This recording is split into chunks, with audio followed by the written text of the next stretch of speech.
अगर caesarean section होना होता है और अगर पहले से पता चल जाता है, दो किस्म के सिजेरियन सेक्शंस होते हैं, ब्रीच कहते हैं या जो भी है। इस कंडीशन में जो भी अगर नॉर्मल प्रेजेंटेशन नहीं है तो भी हम उसे सिजेरियन सेक्शन करके ही डिलीवर कराएंगे।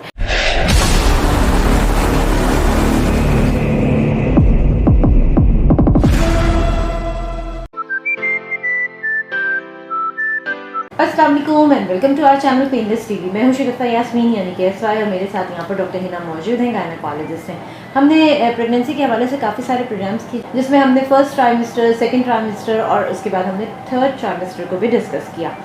अब जो आज हम डिस्कस करने जा रहे हैं वो डिलीवरी से मुतालिक कुछ मालूमात जो कि हम डॉक्टर हिना से लेंगे। आइए पहले इनसे मिल लेते हैं। अस्सलाम वालेकुम। वालेकुम सलाम। अच्छा डॉक्टर हिना, मुझे ये बताइएगा कि जिस तरह डिलीवरी का टाइम आ जाता है तो एक चीज़ होती है कि स्ट्रेस लेवल होता है कि जी ये डिलीवरी नॉर्मल होगी कि ये ऑपरेशन से होगी, तो ये क्या कोई स्टेज होती है? डॉक्टर पहले से, जिस तरह आपने प्रीवियस प्रोग्राम में बताया कि पहले से बता दिया जाता है, लेकिन हम ये देखते हैं कि 11th आवर में भी ऐसा डिसीजन हो जाता है, क्या वजह होती है? ये होता है कि अगर एक पेशेंट रेगुलरली एंटीनेटल चेकअप्स के लिए आ रही हैं, वो अपने सारा रिकॉर्ड उन्होंने अपने पास रखा हुआ है और वो बिल्कुल फॉलो कर रही हैं अपनी डॉक्टर की एडवाइस, तो मोस्ट लाइकली जो है डिलीवरी नॉर्मल हो जाती है अगर और कोई इश्यूज़ नहीं होते।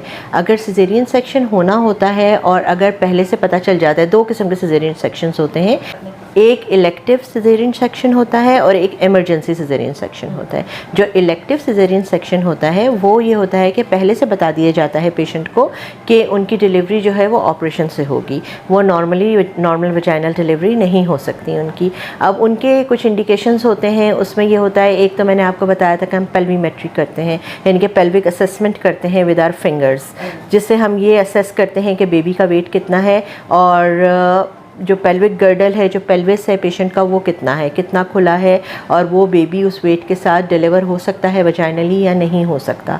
तो ये हम डिस्कस कर लेते हैं पेशेंट के साथ, और अगर हमें उस पर कोई डाउट होता है तो एक एक्सरे होता है पेल्विमेट्री का, हम वो करवा के फ़र्दर कंफर्म कर लेते हैं, जिसमें कि बिल्कुल कंफर्म हमें पता चल जाता है कि अब हम इसको डिलीवर करवा सकते हैं नॉर्मली या नहीं करवा सकते। अगर नहीं करवा सकते तो हम पेशेंट को 37 वीक्स पे बता देते हैं और उसको हम एडवाइस करते हैं कि विद इन अ वीक और 10 डेज़ जो भी है वो एडमिट हो जाएं और फिर वो उनका सिजेरियन सेक्शन होगा। इसी तरह इसको हम सेफेलोपेल्विक डिस्प्रोपोर्शन कहते हैं। इसी तरह से कुछ और कंडीशंस होती हैं जिसमें लो लाइंग प्लेसेंटा होता है। प्लेसेंटा वो होता है, जैसे हमने शायद पहले भी डिस्कस किया होगा, जहाँ से न्यूट्रिएंट्स बेबी को पहुँचते हैं, यूट्रस के अंदर अटैच्ड होता है। मदर और बेबी के बीच में एक वो चैनल होता है जिसके थ्रू ऑक्सीजन, न्यूट्रिएंट्स जो हैं, जो मदर खाती है, जो भी है, वो बेबी तक पहुँचते हैं।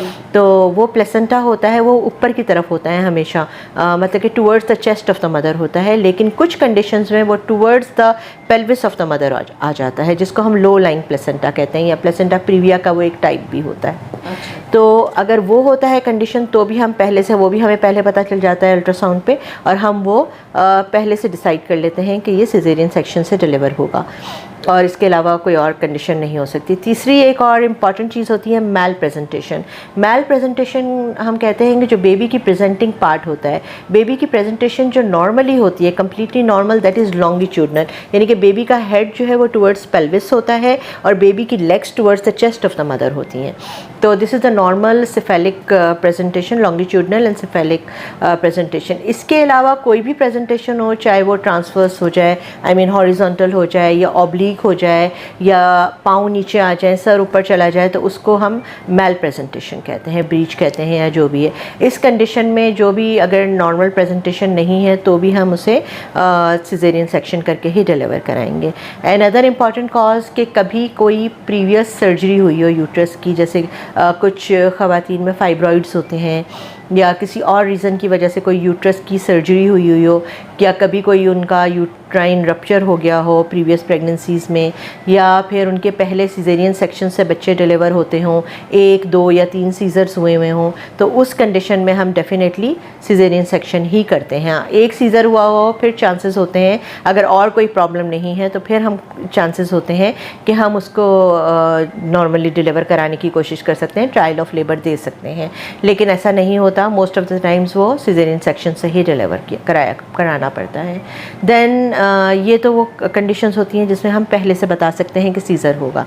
अब कुछ कंडीशंस जैसे आपने कहा कि अचानक से डिसाइड हो जाता है, वो अचानक से कुछ इस तरह से होता है कि अचानक वाली जो बातें होती हैं वो ये होता है कि सबसे पहले अगर पेशेंट सडनली ब्लीड करना शुरू कर जाए, एबनॉर्मली ब्लीडिंग शुरू हो जाए पेशेंट को, तो उस कंडीशन में हमें हर हाल में सीज़र करके बेबी का हम वेट नहीं कर सकते ट्रायल ऑफ लेबर देने के लिए, हम बिल्कुल वेट नहीं कर सकते, हमें ब्लड अरेंज कराना होता है।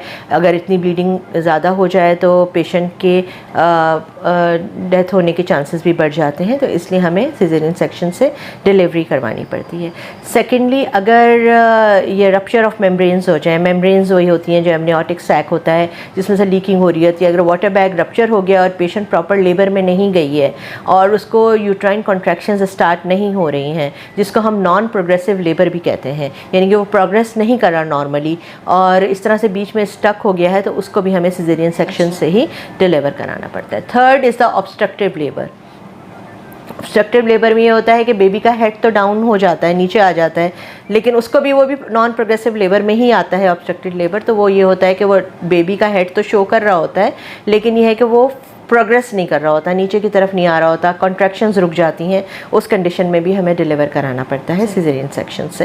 पहले हम कुछ इंस्ट्रूमेंटेशन कर लेते हैं, फॉर्सेप्स लगाते हैं, वैक्यूम डिलीवरी करवाने की कोशिश करते हैं। अगर वो सब फेल हो जाते हैं तो इन द एंड हम सिजेरियन सेक्शन पे ही, हमारे पास और कोई ऑप्शन नहीं रहता, फिर हम सिजेरियन सेक्शन पर ही आते हैं। देन एमरजेंसी सिजेरियन सेक्शन की एक और ये कंडीशन ये होती है कि सडन अगर बेबी अपनी पोजीशन चेंज कर लेता है बिल्कुल इन द लास्ट मिनट्स, तो फिर वो भी एक इंडिकेशन होती है, और या फिर ब्रीच प्रेजेंटेशन या जो भी प्रेजेंटेशन अगर उनकी चेंज हो जाती है अचानक से, तो फिर वो भी एक इंडिकेशन हो जाती है इमरजेंसी सिजेरियन सेक्शन पे।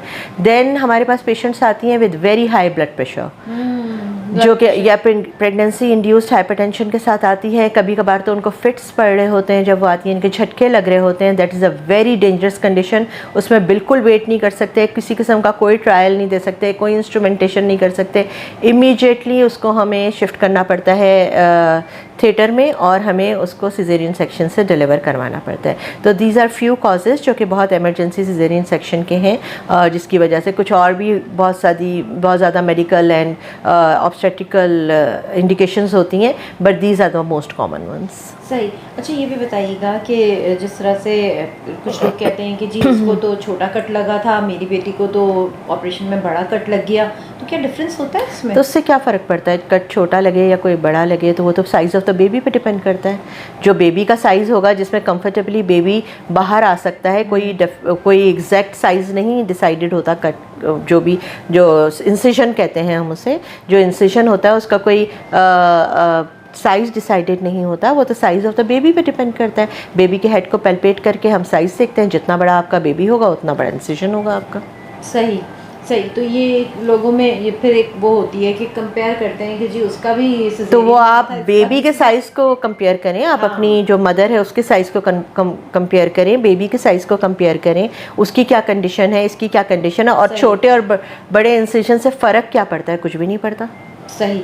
Makes no difference at all. हाँ, ये बात करनी बहुत ज़रूरी थी, क्योंकि ये बहुत सारे लोगों को मैंने ये बात कहते हुए सुना है, तो मैंने कहा क्यों ना आज इस चीज़ को भी clear. It makes no difference, very useless argument. अच्छा, ये लोअर पे भी टाँके लगता है? वो जो वजाइनल एरिया होता है, जो वजाइनल डिलीवरी होती है, उसमें एपिजियोटमी कहते हैं हम उसको टांके तो बाद में लगते हैं, पहले हम उसको कट करते हैं, काटते हैं हम उसको। जब हम उसको काटते हैं तो वो थोड़ा सा स्पेस खुला हो जाता है, स्पेशली फ़र्स्ट डिलीवरी में वो ज़रूरी हो जाता है। जब नॉर्मली डिलीवर होती है पेशेंट, तो फर्स्ट डिलीवरी में episiotomy is a must. 99% cases में लगता है। हाँ, मे बी 1% केसेस में जहाँ बेबी का साइज़ बहुत स्मॉल है, वो ऐसे ही डिलीवर हो जाए, या अचानक से कभी कभार डिलीवरी हो जाती है जहाँ पे ज़रूरत नहीं होती है एपिजियोटमी की, तो फिर हम नहीं लगाते, वरना एपिजियोटमी लगती है ज़ाहिर है जब बेबी डिलीवर हो जाता है, तो उसके बाद जो हमने चीरा दिया था उसको हमें बंद भी करना होता है डेफिनेटली, तो फिर वो हम प्रॉपरली उसको स्टिच भी करते हैं। अच्छा, एनेस्थीसिया के हवाले से भी बताइएगा, क्योंकि आजकल वो बैक पे जो एक इंजेक्शन इंजेक्ट करते हैं, स्पाइनल एनेस्थीसिया, हाँ, उसके बाद फिर ये होता है कि मेजॉरिटी ख़वातीन की एक कंप्लेन होती है कि जी अब तो कमर में दर्द ही रहता है। कमर में ऐसा दर्द कुछ होता होता है, डेफिनेटली होता है, लेकिन आपको अगर प्रॉपरली आप एक्सरसाइजेस करें, अपने आप को एक्टिव रखें, तो आई डोंट थिंक सो कि वो कमर का दर्द इतना परसिस्ट कर सकता है, अनलेस और अनटिल कि वो इंजेक्शन इतना आपने किसी एक्सपर्ट एनेस्थेटिस्ट से नहीं लगवाया, या वो गलत लग गया, ये साइट ऑफ इंजेक्शन में कुछ इशू हो गया, या वो बाद में इन्फेक्ट कर गया। यूजुअली ऐसा नहीं होता, क्योंकि आप जो भी एनेस्थेटिस्ट होते हैं या जो भी आप प्रॉपर हॉस्पिटल्स में जाते हैं वो बहुत ट्रेंड होते हैं और बहुत एक्सपर्ट होते हैं, तो मोस्ट ऑफ द टाइम्स ऐसा नहीं होता। Yes, it's painful for some time, it is painful. ऐसा नहीं होता कि जी हमेशा ही दर्द रहेगा, ऐसा कुछ नहीं होता। For few days, few weeks, may be for a month और 2, लेकिन ये कि उसके बाद वो रिलीफ हो जाता है। अच्छा डॉक्टर, है ना, ये भी बताइएगा एनेस्थीसिया लगाने की ज़रूरत ही क्यों पड़ती है? एनेस्थीसिया लगाने की तो ज़रूरत इसलिए पड़ती है कि सो पेनफुल, आप इंसिजन दे के काट रहे हैं पूरी बॉडी, मसल्स, एवरीथिंग, स्किन, तो वो एक्सट्रीमली पेनफुल, कोई कैसे बर्दाश्त कर सकता है। तो डेफिनेटली उसको सुन कर देंगे, सुन कर देते हैं ना लोअर पार्ट ऑफ बॉडी का। जो नॉर्मल डिलीवरी होती है उसमें भी लोग कहते हैं कि जी आप जो लोअर उसमें एनाल्जेसिया दिया जाता है, एपिड्यूरल दिया जाता है। पेन से बचना चाहते हैं। पेन से बचना चाहते हैं, पेन रिलीफ करने के लिए बहुत इफेक्टिव होता है। अगर कोई लेना चाहता है तो हम एनेस्थेटिस्ट ओपिनियन करवा देते हैं उनका, और अरेंज करवा देते हैं, वो भी हो जाता है। वरना अगर कोई नहीं लेना चाहता तो नॉर्मल, अगर कोई नहीं लेना चाहता तो वो उनकी मर्जी है, लेकिन पेनफुल तो ऑफ कोर्स होता है। Labour is painful. अगर कोई नहीं बर्दाश्त कर पा रहा और वो लेना चाहता है तो दे कैन ट्राई दैट। तो मुझे आपका बहुत शुक्रिया, हमेशा की तरह आज भी आपने बहुत अच्छी बातें जो हैं वो शेयर की, और कुछ ऐसी लोगों के जहन में ख्यालात होते हैं ना, जो कि कहना चाहिए, जो अपनी एक हकीकत उस तरह से नहीं रखते, या आप अपनी तरफ से उसको समझना चाह रहे होते हैं अपने अंदाज से, तो आज वो तमाम चीज़ें भी यहाँ पर क्लियर हो गई कि नहीं जी, मेडिकली जो है वो कहना चाहिए कि मेडिकली वो चीज़ें कहाँ तक सही हैं और कहाँ तक नहीं है। चलिए जी, इसके साथ ही हमारा व्लॉग यहाँ पर एंड हो रहा है। तो शुक्रिया यास्मीन यानी कि एसवाई और डॉक्टर हिना को दीजिए इजाज़त, हम फिर मिलेंगे एक नए व्लॉग के साथ। खुदा हाफिज़।